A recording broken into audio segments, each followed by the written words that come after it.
smart men who are looking for a long-term relationship realize this is going to take time. This is going to take a long courtship period. Advertising is like that. Doing magic tricks is like that. Selling home services is like that. Everybody says, I want to run this ad. I told you this story. Now call me and book a job. And I'm going, it doesn't work that way. You have to go this way. Harvest the attention, reinvest it. Harvest the attention, reinvest it. Harvest the attention, reinvest it. Now everybody knows you and loves you. Your name is the name they think of first and feel the best about. Yep.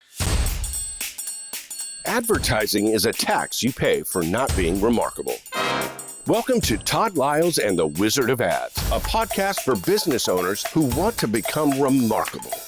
Tornadic Todd Liles is going to take you deep into the mind of Roy H. Williams, the Wizard of Ads, to unleash the timeless truths and secret strategies that have helped him build dozens of America's most successful businesses. Do you want to build a brand that wins the heart, captures the mind, and creates lasting relationships? Take a deep breath and buckle up. It's time to fly.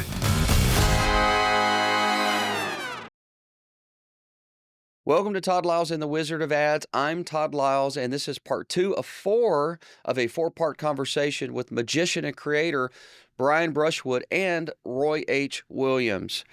If part 1 was about honesty and illusion, part 2 is about how the human mind follows a story and how curiosity and surprise and rhythm pull us forward.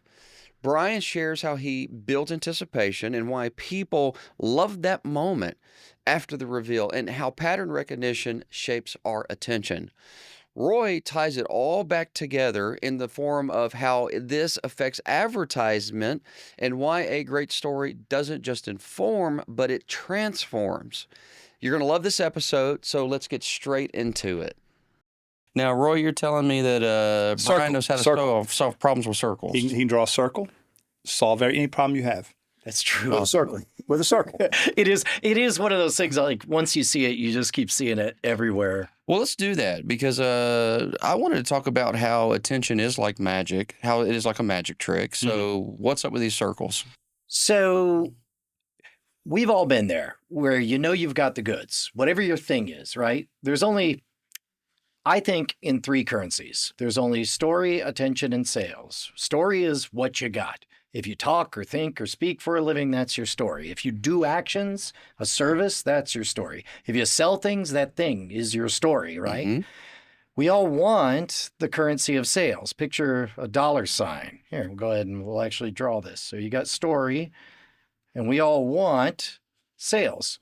We, if not money itself, then we at least want action. We want to inspire kindness in a stranger. We want to get people to get out and vote or whatever. You want them to do something. Yeah. Okay. And then what I am here to say, and what everybody seems to miss, is unless you are alone in the desert and what you want is to pick up a rock, the shortest path between you and what you want is through other people's minds, through the power of attention. Okay. Earned attention. And I learned this on a street corner on Austin 6th Street. When I was 20-something years old, it used to be back in the old days before YouTube, you had to enter contests to prove how good you were at magic. And I would enter statewide competitions. Twice I got best magic in Texas. So I knew I had a good trick, and I knew I needed to be polished. So I went to Austin 6th Street, and there they were, thousands of people coming and going up and down the street, each one waiting for what I had. Unfortunately, if I was a musician, I could just start playing. But I couldn't do that as a magician. Mm-hmm. I needed people to pick a card. I couldn't start until somebody was willing to give me the time of day. So knowing that I had the goods, I started to shout, hey, everybody gather around. You're going to see an incredible magic show. I'm going to eat fire, break bricks over my head. I'm going to escape from a straitjacket, stick a nail in one eye, pop it out the other eye. And the more of the shouting I did, the more a circle of avoidance happened around me. Because for everybody coming and going, there was a performance happening. And the performance was, this crazy man would like you to pick a card. And nobody was interested in that. That's me in Austin, Texas. Meanwhile, over in Philadelphia was a magician named David Groves, who literally wrote the book on street performing. It's called Be a Street Magician. And he, as far as I know, had 0 Texas-based magic trophies. But he never had a problem building a crowd because he had one thing that I didn't. He had a table with a top hat and a bunny rabbit in it. He also had a magic show, but he just sat there, futzing with the cards, waiting. Because as all those people were coming and going, one out of 100 eyeballs would linger and enjoy that self-contained unit of story of the bunny rabbit in the top hat. There's a bunny rabbit and a top hat. It's not going to stop. Yeah. Can I pet the bunny? Yeah, well, sooner or later, 1 out of 100 people would come over and ask. And if he'd say, yes, of course. But at that point, he had one. He had sprung his trap. Well, oh, thank you very much. Oh, well, you know the rule, though. What rule? You pet the bunny, you got to pick a card. What, are you going to say no to that? No, of course not. You self-selected. You pet the bunny. You owe him. You could pick a card. But now the performance has changed. Now the characters are the bunny rabbit, the hat, the magician, a little girl, a deck of cards. And that's a much more interesting story. And so as those eyeballs are coming and going, those linger a little bit longer. They stop to see what's going to happen. And he makes that harvest. He says, take a step forward. Go ahead, help her remember the card. And soon an amazing thing has happened, and the applause happens, and he rolls into another trick, and something very curious happens at around the 20-minute mark. People begin to realize they've received something good and of value. And research, Dennis Regan of Cornell University did a study on this. Humans love to reciprocate, even if we don't like the person or the entity, even if we don't like the institution, we don't want to owe anybody anything. So at the end, when he takes that exact same top hat and passes it around for everyone to put $20 in, everybody thanks him. It's the same thing that you see in an episode of Scam School. You begin with a gift. So those are, if there are 3 currencies of story, attention, and sales, there are 3 verbs. To gift, think about that bunny on the table. Now, the bunny on the table is not a free sample. People are always trying to figure out, I can't give away my thing for free. Good, I don't want you to. Because in this story, David Groves, he's not running a petting zoo and haberdashery. He's not selling the bunnies and the hats. That's just congruent with the magic trick, the thing he really wants you to participate in. And so likewise, think of a self-contained gift, and it must be a gift that somebody can not buy your service and they still got something of value. Roy does this all the time when he writes a funny ad or a poignant ad or a thoughtful ad or an insightful ad. It is a gift. And even if you hope you never need this insurance or this emergency AC repair or you are still thankful for the gift, the bunny on the table that you get. And because it is a gift freely given, it earns you a little bit of that special currency of attention. And the problem is, how do you measure attention? We know what 0 views look like. We know what 1 million views looks like. But it's hard to tell which of these are powerful and deep connections and which are shallow. And the only way to find out is to ask. There come times that you have to harvest. I haven't figured out what to draw. I know to draw a gift or a bunny on a table for the gift. But for harvest, I usually just draw a flower because there's a right time to harvest. There's a right time for the beat to drop. There's a right time to ask for that standing ovation. And when you get that action from your harvest, these 2 actions everyone can see you do. Everybody can tell whether or not you're gifting or harvesting. Complaining about your morning, that's you harvesting. Asking people how their day is going, that's a gift. But the private one is deciding to take that goodwill, I draw a heart with a heartbeat on there, and reinvest it into making the story bigger.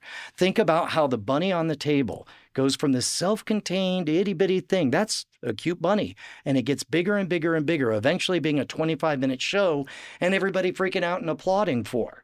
That is so fundamental. It's stochastic. You think of Newtonian physics, stochastic is you deal with percentages, and eventually certain things become impossible not to have happen. It's how internal combustion engines work. There's not any one particular molecule of vaporized gas that's first to go, but you know that at this temperature, pressure, in this situation, a spark is all it's going to take.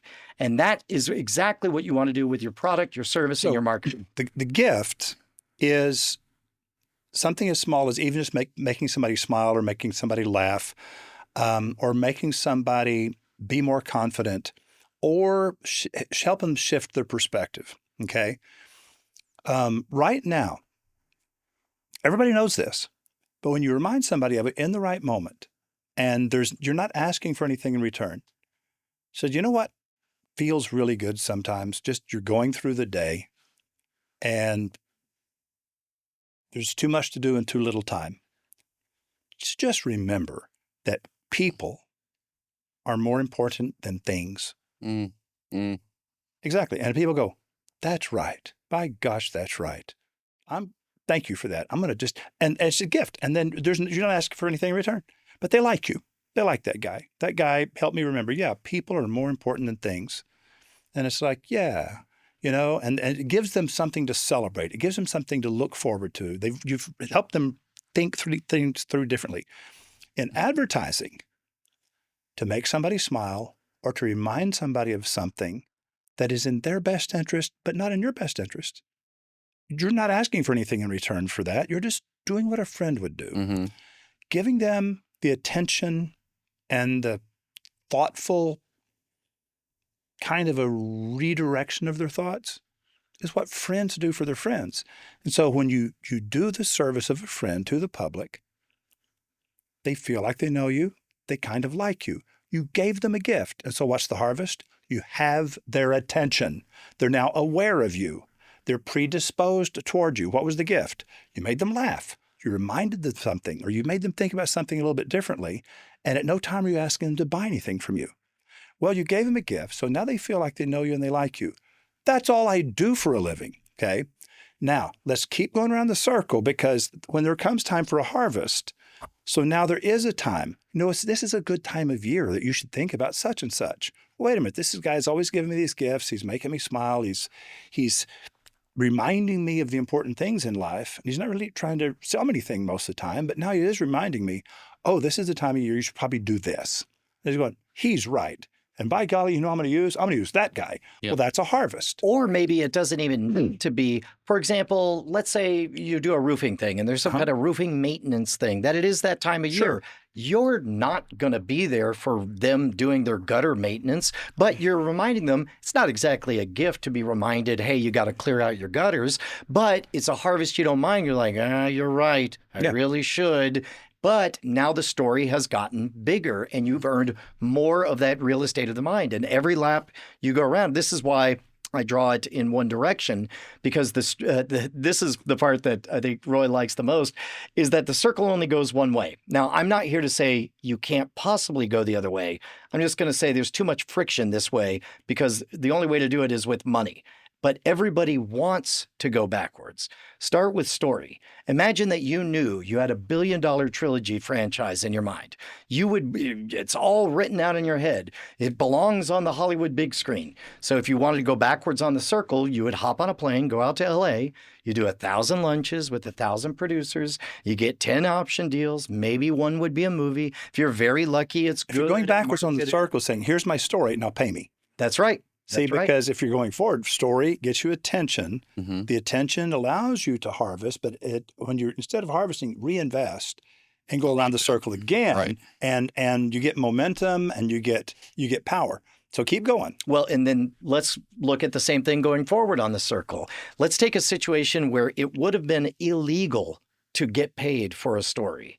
Erica Mitchell really liked Twilight.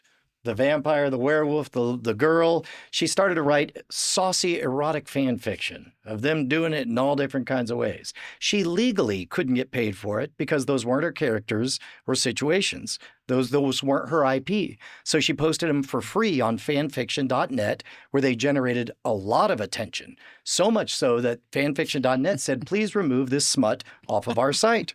And she, now wealthy in story and attention, harvested saying, hey gang, who would like to follow the adventures at my new site, 50shades.net or .com, 50shades.com.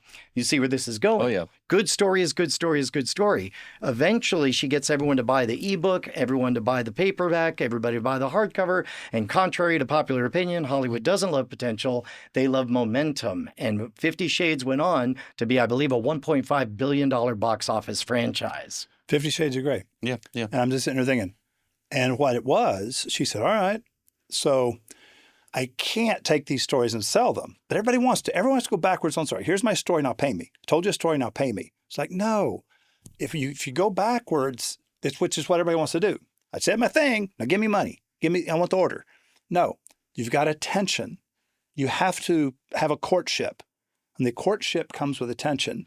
And then you can move to a harvest. Now you get a kiss. Okay, well, let's make another lap. Yeah. You know what I mean?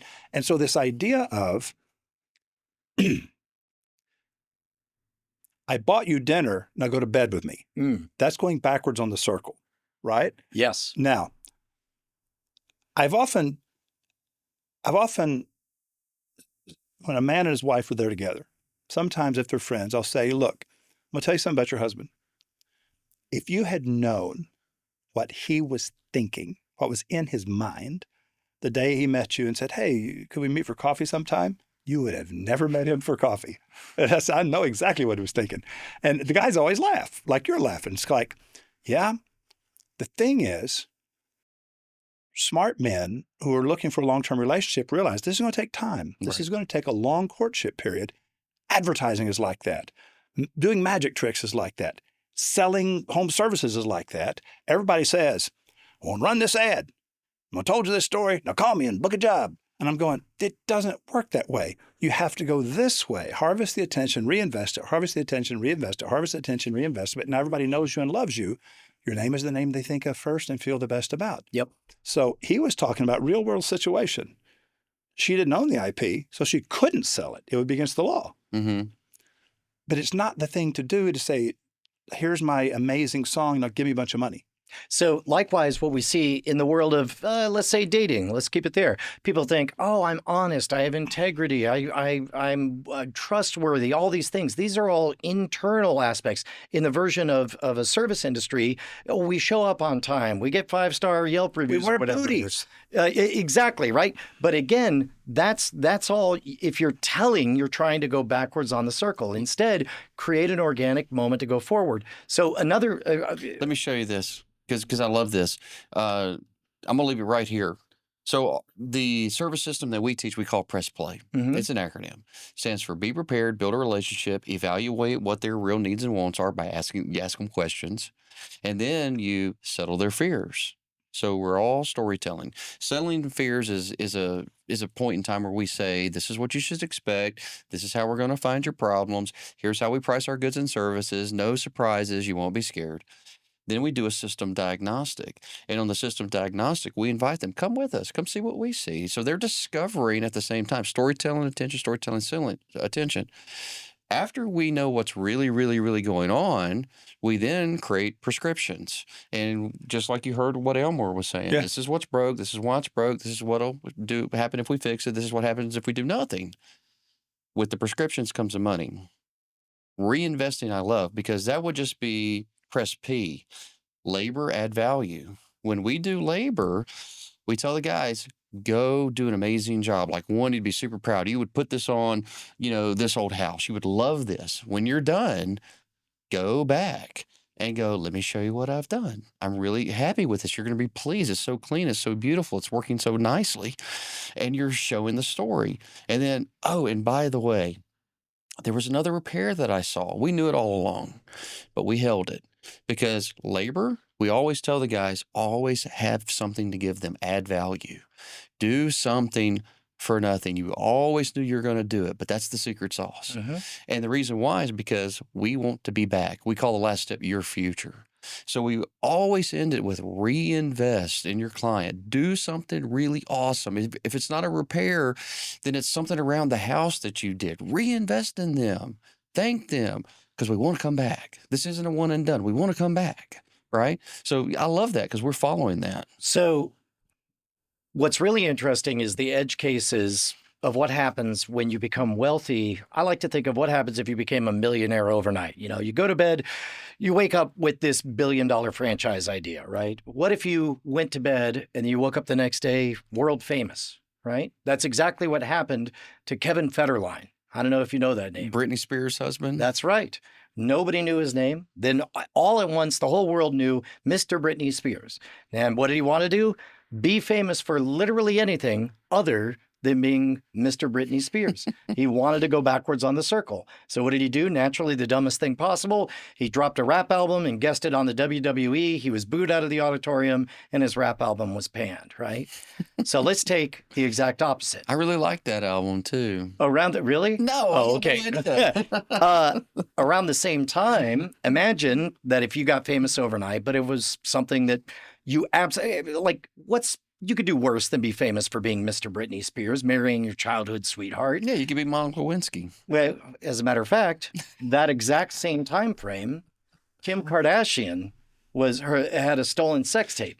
And she did not want to be famous as the stolen sex tape person, but she did not attempt to go backwards on the circle. Instead, she filed an injunction in January. By February, began negotiations. By March, had stuff worked out. By April, had started negotiating with E! Entertainment Television. By the summer, they announced that the new show, Keeping Up with the Kardashians, was coming out, which was never high art, never won an Emmy, but they do teach college courses about the cultural impact of it.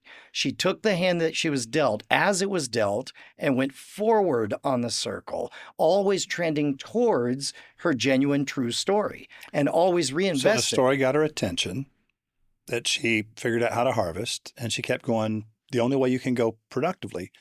The illustration to me, particularly when it comes to advertising, and see, because you and I have always been aligned, we've always gone the right direction on the circle.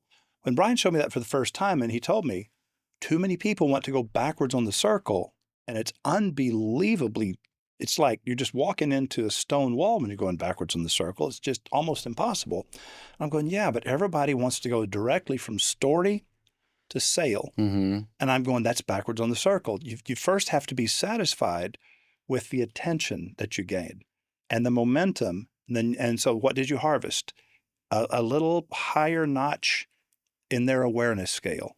And then you tell another story and think, oh, I remember this guy.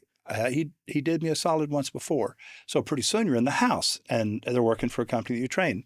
And they go in and oh, you need me to change this thing right here. This is what's wrong right here. And so then you replace it. And he says, oh, this is what we're going to do. Blah, blah, blah. So, yeah, okay, that's what's wrong. I want to replace this.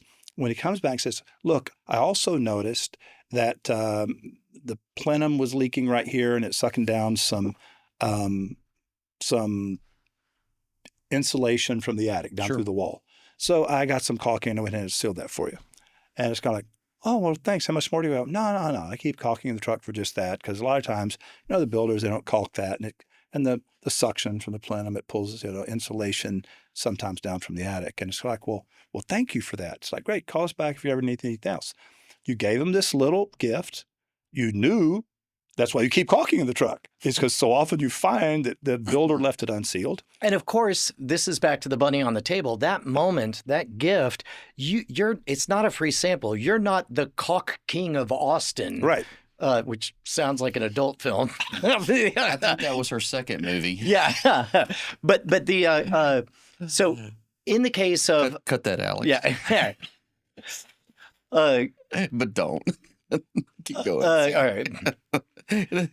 So let's talk about the currency everyone cares about, business, right? This is where I think most of the clients that Roy and I talk to are dealing with. They already have a business, right? They're doing a couple $1 million a year. They just want to do more. They don't understand. All I want, your stories, what do they matter? I just want more customers. I want to purchase it. So what do? They do the dumbest thing possible. They buy a billboard, 100,000 vehicles every day, and they'll always be able to point to that number, and they'll be able to say it to themselves as they go to sleep. But they know deep in their hearts that nobody paid more attention to that billboard than they did. And that billboard was nothing but a harvest, not a gift. Instead, what you want to do is do it right. I used to think I was so clever because I figured out all on my own that there was a plumbing and AC company that took all of their white service vans and turned them into one-note comic strips. And I got real excited as I told my friend Roy about Radiant Plumbing, about how each one of them is a little gift, a humble one-note comic chuckle that made me smile, whether it's somebody praying to a toilet in the sky or using a plunger as a weapon. And Roy's like, I'm glad you liked it. I worked very hard on that account. Yeah, no. So Brad Casebeer the best student in terms of being a business owner, and you would explain to him things, he would go, oh, I get it. He could then do it. I was talking to the private equity guys that bought his company. They were asking for some advice.